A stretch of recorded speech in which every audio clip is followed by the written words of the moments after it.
खिपरो की समाजी शख्सियत काजी फरहान अली खान राजड़ की जानिब से काजी रसूल बख्श राजड़ हाउस में 3 रोजा मुफ्त मेडिकल कैंप का इनेकाद किया गया। अपडेट कर रहे हैं आपको खिपरो से, जहां HRJDO न्यूज के रिपोर्टर शहबाज अली शाकिर के मुताबिक इस मेडिकल कैंप में अब तक 4000 मरीजों का चेकअप किया गया और इन्हें मुफ्त अद्वियात भी दी गई। इस कैंप में डॉक्टर वली मोहम्मद गज्जू, डॉक्टर जाकिर लाशारी और डॉक्टर मुजफ्फर अली शर जैसे खिपरो के मायानाज डॉक्टर्स मरीजों का चेकअप कर रहे हैं। Human right justice and defend organisation की खिपरो की टीम ने भी इस मुफ्त मेडिकल कैंप का दौरा किया, जिनमें तालका खिपरो के सदर हाकिम अली राजड़, सीनियर नायब सदर हुसैन बख्श जूनेजो और दीगर शामिल थे। साहब जी जेकी फाउंडेशन है काजी फरहान फाउंडेशन अॼु असां हिते विज़िट कयो। हिते मेडिकल कैंप लॻियल आहे, तमामु सुठो ग़रीबनि लाइ कमु थिए पियो। हीअ ग़रीब आवाम तव्हां हितां ॾिसो, हीअ ग़रीब आवाम हिन मां वीचारा फ़ैज़ थियनि पिया।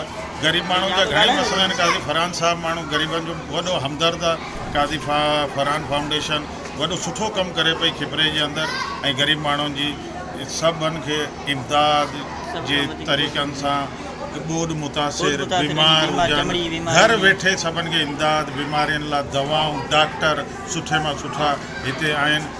हुननि जी फाउंडेशन में जेको कमु करनि पिया, असीं वॾा शुक्रगुज़ार आहियूं।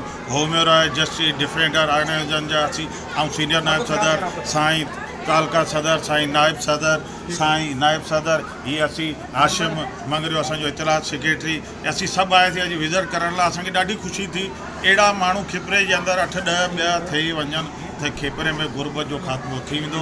काज़ी साहब सुठो कमु कयो पिया।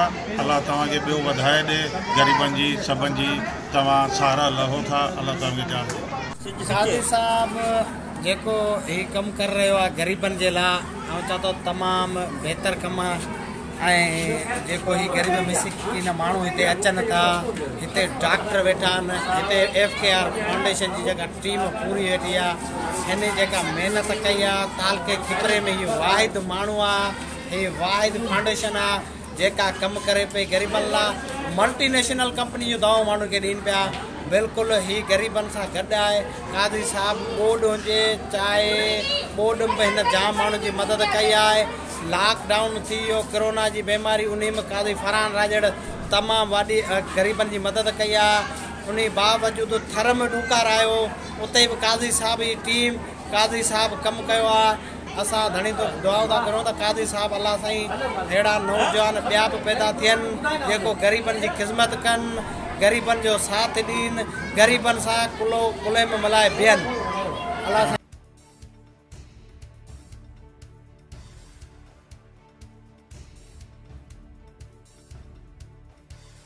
HRJDO न्यूज से अब तक के लिए बस इतना ही। मज़ीद खबरों और अपडेट्स के लिए देखते रहिए HRJDO न्यूज।